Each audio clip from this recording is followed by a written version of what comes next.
Hello again, gamers. Welcome back to the Board Game Captain. I'm the Captain. I'm Lynn.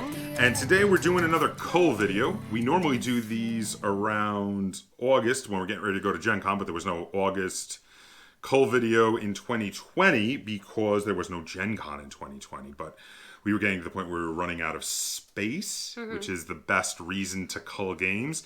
And we decided to go through and we pulled a bunch out, and it's time to do another cull video.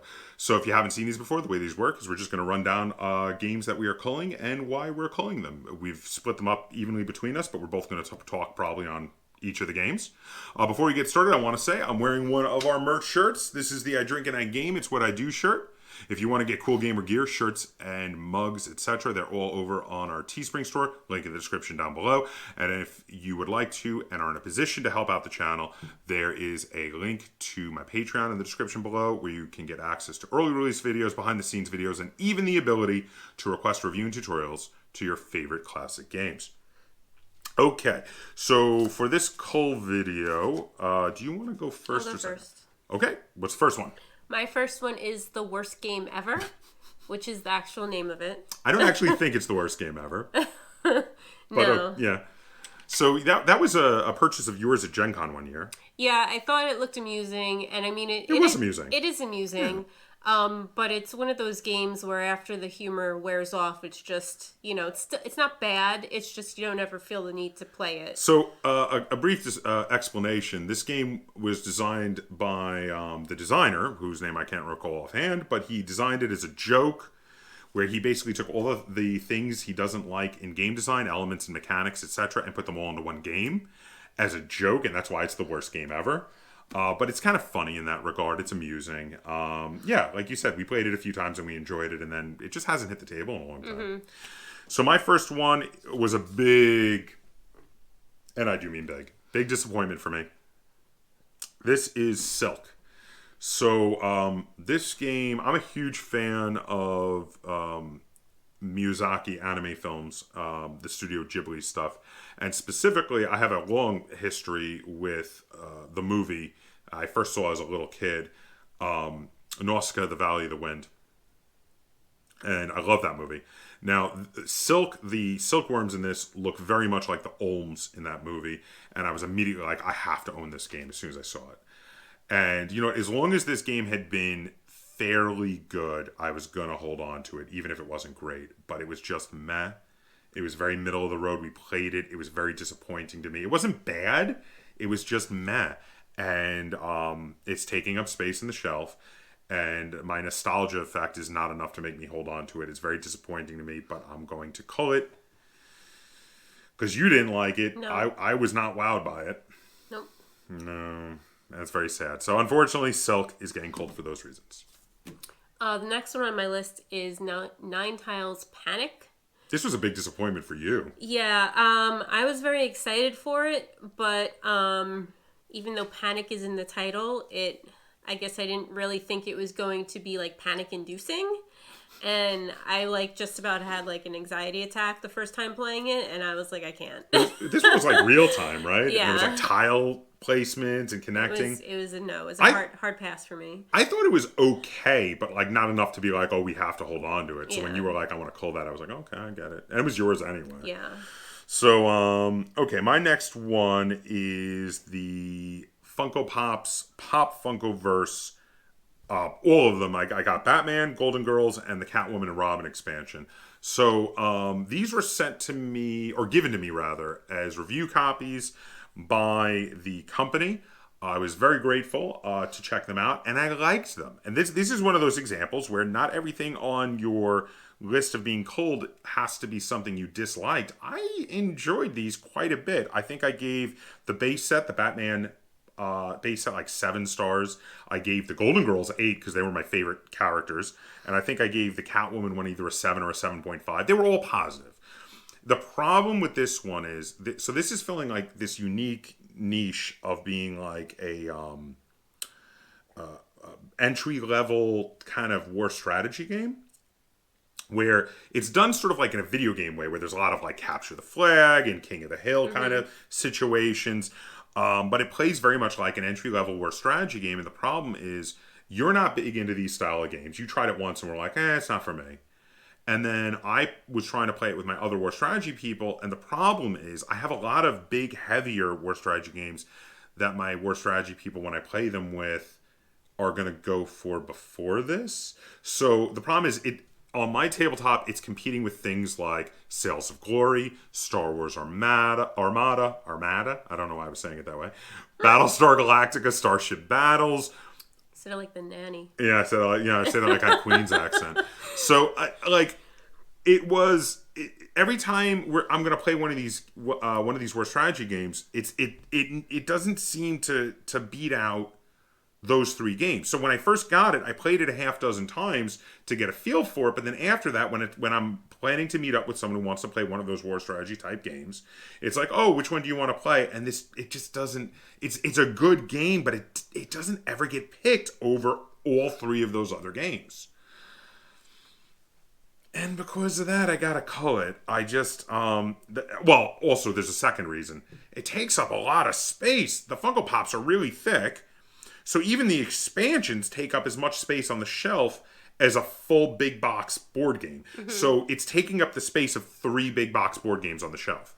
So the large amount of space combined with the fact that it just is not hitting the table, even though I had liked it and enjoyed the style of game it was, it's got to get cold. But you know what? It's a good game, and I hope someone else gets this and plays it with their kids as a good entry-level game. Maybe their kids aren't old enough for the more advanced war strategy games. Because I think that's where this all excels, in a family where, like, one of the parents likes war strategy game, mom or dad, or whatever, and they're trying to get their kids into it. This is a good entry-level way to get your kids into it. So,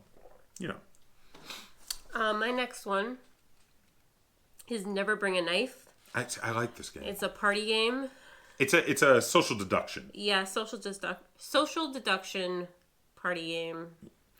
Which I hate both things. You like precisely one social deduction game. There's only one I have ever seen you get into and like, and it's Stay Away.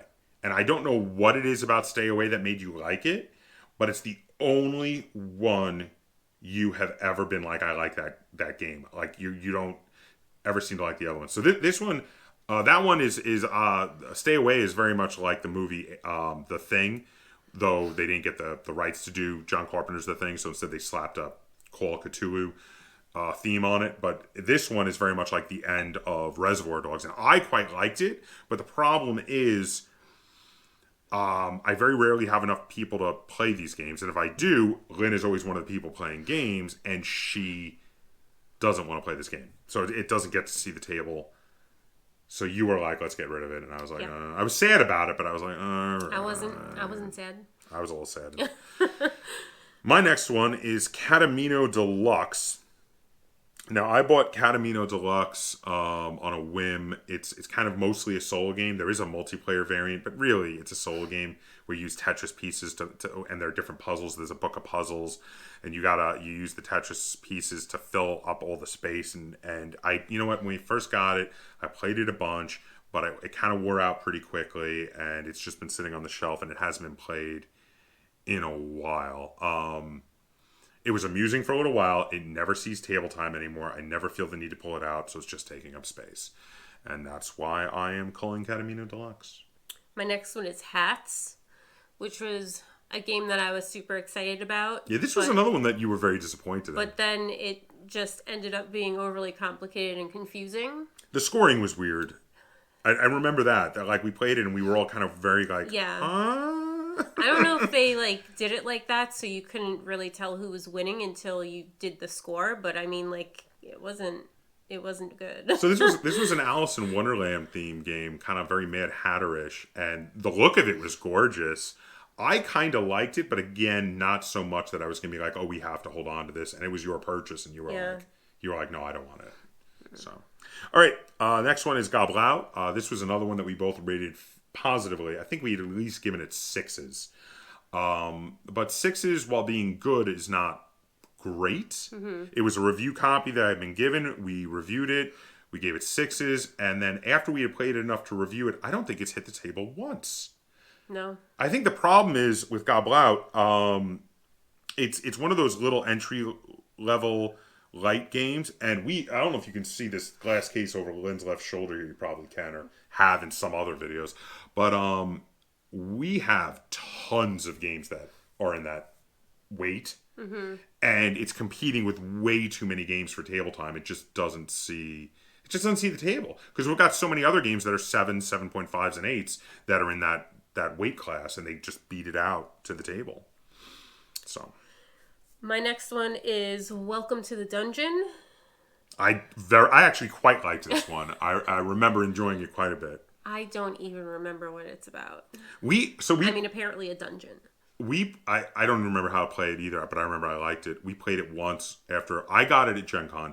You took an immediate dislike to it, and this is one of those where, because of the weight it's at, and because of the fact that you took an immediate dislike and refused to ever play it again after the first play, it has never seen table time after our first play of it. And you were like, let's get rid of this. And I was like, fine, God. Which made me very sad, because actually I remember quite liking it. We replayed it, and I was like, oh, this is really good. And you're like, I am never playing this again. So I was like, oh, damn. Okay. So my next one is The Battle at Kemble's Cascade. A little bit disappointing to me, because I was very excited for this one. It very much had that nostalgia effect. It's obviously made to evoke those like overhead arcade shooters, things like Galaga and moving forward in time, all the other overhead arcade shooters that were inspired by that. It very much felt like that. It even had, if you remember, it had those like trays, and you would slide them down and deal new random stuff up, and you would have to move around and shoot bad guys and avoid like asteroids and such. Mm-hmm. But it was very labor intensive to play, and it was good, probably at least 6, but it wasn't great. And it just, because of the labor intensive nature of the game, combined with the fact that most of the enjoyment is really about the nostalgia effect, it just wasn't seeing table time.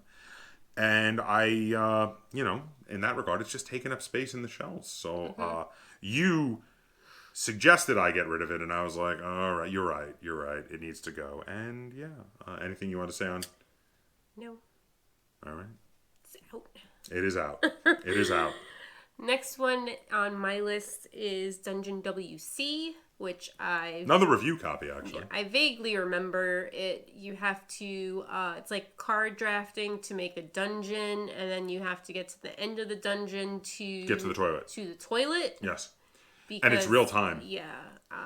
It was amusing. It was weird, and well, so we reviewed it, and I want to say we gave it at least 6s. Again, this was one that was good, but not mind blowing. It was funny. We played it a few times. The humor wears off, and then I don't think it's seen table time in quite some time. No. I think we did play it. We did play it after reviewing it. At least it got played after reviewing it, but only like once or twice, and then it hasn't seen table time in a while. So again, just taking up space in it. All right. So my next one was terrible. This is one that's getting cold. It's funny because actually we've had a lot that we were like, these aren't bad. They're just not. They have other games that do what they do better, so they're getting cold. This was terrible though. This was the Kraft Heinz Variety Pack. Okay, so overall it's bad.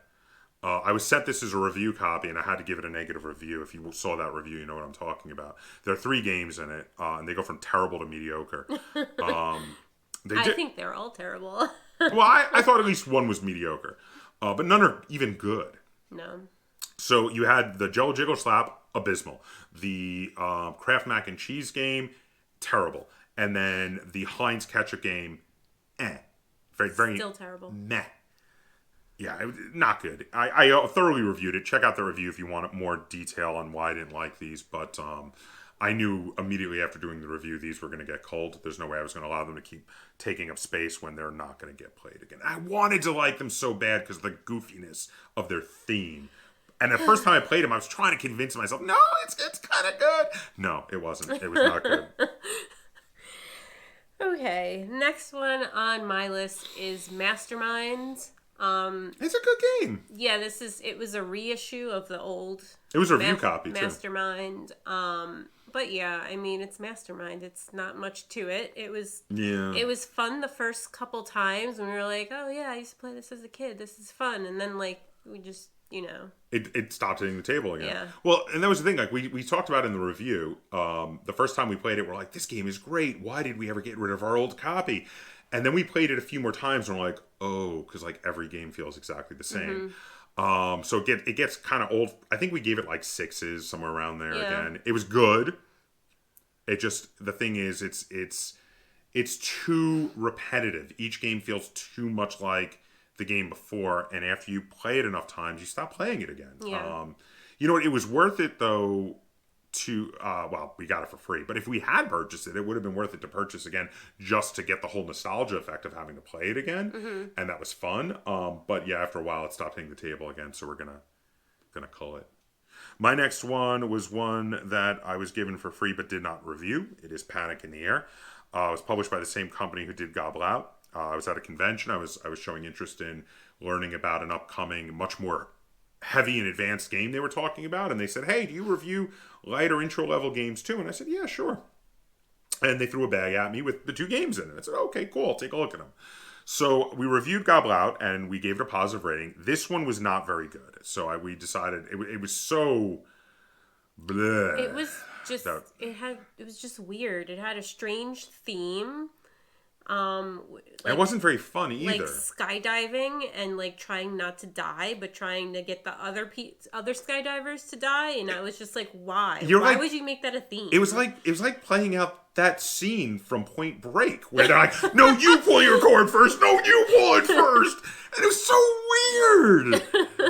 But it was a push your luck card game, but like nobody was thrilled. The first time we played it, we're like, it's all right, I think. We played it a couple more times, and we're like, this is not good. No. And we decided not. I mean, it was such a tiny little cheap game. We just decided not even to review it because we weren't gonna. We just didn't want to spend any more time with it. We reviewed the other game they gave us, but this one, just we can't even recommend it to people with kids. Actually, this is another one that was just bad. Yeah. Next one is Curios, which we got at the AEG game night in the box. It was pretty good. Box. Well, this one. So we have 2 of these. This is why. No. We already got rid of the extra one of this. Oh. We were holding on to it because we had played it at game night, and we played it a couple times after we came. We played it at the AEG big game night. Played it a couple times when we came back. Thought it was pretty good. Held on to 1 copy, but the thing was, it is pretty good. It's just not. It's another one where it's like everything it does, we have games that do it better. Yeah, I don't completely remember what it's about. Just that it has like big gems or something, but I don't. We haven't played it in a while. Yeah. It hasn't seen table time in ages, and the problem is everything it does. We have other games that we feel that do it better, so it just doesn't get to see the table anymore. Yeah, and that's really it. Okay, what number was that for you? it was 8. Okay, so my next one is a good game. Quite a good game. However, it's also a very aggro game. It is Mistborn House War. I was sent this as a review copy. I liked it, but I did have a warning I gave when I reviewed it about the fact that this game makes people get so angry. Like, because this game is all about backstabbing and throat slitting. And in its play style, like you are backstabbing the other players. It's this like semi-cooperative thing, but at some point you want to backstab them so you win and they don't. And because of how vicious it is, you have to play this with the right people because people are going to get upset at each other playing this game. And the problem is, even though I think the game is brilliantly designed and very interesting and can be fun, too often, I would say more than half the times I've played it, this game has led to people getting angry at each other. And it's just like, there's times where people are like, oh, I want to try that game. And I look at the person, I'm like, no, I can't play this game with you. You're gonna get mad at me. You're gonna hate me by the end of it. So eventually I was just like, you know what? I have to cull this from the collection because it doesn't see the table anymore because the people I play it with, it's just too narrow a scope. What do you think? I hate it. Okay. Well, you got angry while playing it. It made you very angry. My next one is Blockbuster. This one, I mean, it's perfectly okay-ish party game, but the timer doesn't work like 75% of the time. Yeah, we've had it malfunction in almost every game we've played of it. So it's kind of hard to like play it properly. Yeah, like it's kind of a fun movie trivia game. I actually would enjoy it. I don't normally like trivia games, but in this case, I would have enjoyed this if it had fully functioned. But unfortunately, with the timer malfunctioning, yeah, we were like, we can't even play through a full game without this damn thing malfunctioning. And it's not like other games with a timer where you could just like use a timer on your phone, because it had two settings. Yeah, there's a setting where you have to go back and forth. Yeah. So it was like a multifunctional timer. So it's not just like, it's not like the categories timer where it's like 3 minutes or whatever. They should have had an app made that you could download on a phone rather than do the physical timer, because the timer just didn't work. And yeah, it's actually rather unfortunate. If it hadn't been for the faulty timer, and I don't know if this was everybody's copy or if it was just ours, but if it hadn't been for the faulty timer, I think we probably would have held on to it, actually, because it was amusing otherwise. My next one is a game we never played. Mm-hmm. It is Star Trek Ascendancy. I heard they were doing a 4X game based on the Star Trek universe. I love the Star Trek universe. I love 4X games. I was like, no brainer. I bought it. What I didn't realize is that with the base set, you have to play it at exactly 3 players. It comes with only 3 factions in the base set. No more, no less. And it has to play at a minimum of 3 players, which means you play at 3 to 3 players. When it came out, they were like, oh, look, here are 2 expansions coming very soon. When you get these expansions, you're going to be able to play it with more players. And I was like, okay, that's fine. I'll get this. I'll probably get to play it once or twice at 3, and then I'll get the expansions, and it'll open up more player counts. The problem is that it just didn't happen. Like the expansions got delayed. They took forever to come out. I never had exactly 3 people looking to play a 4X game that wanted to try the Star Trek one over, say, playing Twilight Imperium. It just never happened. And then by the time the expansions finally came out, I had lost interest, and the game was just sitting there taking up space. And again, 4th edition of Twilight Imperium has been so good that I don't even feel like playing any other 4X games. I'm like, no, it's going to be Twilight Imperium 4th edition when we play a 4X game. So, as much as it pains me to get rid of it without playing it, maybe someone else will enjoy it. Star Trek Ascendancy is getting called. Next one is Trainmaker. Trainmaker is a good game. We both like it. It's just we have an extra copy. Yeah, because we got 2 boxes for going to the AEG game night, and I don't know why we were holding on to an extra copy for some reason, because we had gotten rid of some of our extra copies. Maybe we just missed it last time. Because it's a small box. It's a small box. Yeah, so we had an extra copy, and that's getting sold. So my next one is the same thing. It's a game we haven't played yet, but we had an extra copy, and it was... we played it? What do you mean? Oh! I'm looking at the wrong one. My bad. I'm sorry. My next one is a game we played. It is another Alice in Wonderland themed game. We've had 2 on this list. And it is Wonderland. It was put out by Renegade Games, I think. And we normally like Renegade Games. And you go out of your mind for anything Alice in Wonderland themed. So we picked it up. But it was very forgettable. Yeah. It was just kind of middle of the road. Not terrible, but not great. Yeah, and that was it. It's just taking up space. It doesn't hit the table anymore. We played it a couple times. Mm-hmm. Brought it with us to the coffee house one time when we could still do that. And then, now it's getting cold. Okay, then I have Magic Treehouse, which is the same as Trainmaker. We haven't played it, but we have 2 copies, so we're just getting rid of one. Yes, and we haven't tried Magic Treehouse yet, but so we don't know if it's good or bad. No. It still could be good. It's got a Magic Treehouse. It's got probably going to be good. Yeah, who doesn't love having a magical treehouse? Right? I'm just saying. Anyway, so my last one is Megamouth. This game, I did not request a review copy of this. This was sent to me by Big G Creative along with the Kraft Heinz pack. And the thing was, I was very enchanted by the funny food theme for the Kraft Heinz variety pack. And was hopeful. I was very hopeful it was going to be fun and good, and it wasn't. The Megamouth game I was never interested or excited in. No, it looks like super unsanitary too. You got to put this thing over your mouth, and it's like a sheet that distorts the look of your mouth, and you mouth out words, and the other people have to guess what you're mouthing out. It's just so it's like one of those crappy mass market games you see at Target. And I was like, well, you know what? I'll review the Kraft Heinz pack, and if I like it, maybe I'll review this too.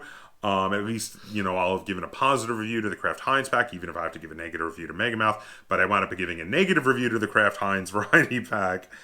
And then I was in no mood to review this game that I was sent without requesting and looked terrible. So I'm just going to get rid of it. And you know what? Maybe someone else will buy it and enjoy it. Yep. Is that it? Yep. That's all the games. So be sure to comment down below what you think of these games we are getting rid of. If you enjoyed this Cull video and you'd like to see us do more Cull videos in the future like this, be sure to give it a like, share it on all forms of social media, and if you haven't already, please subscribe to the Board Game Captain. That's Captain spelled with a K on YouTube. And until next time, game on.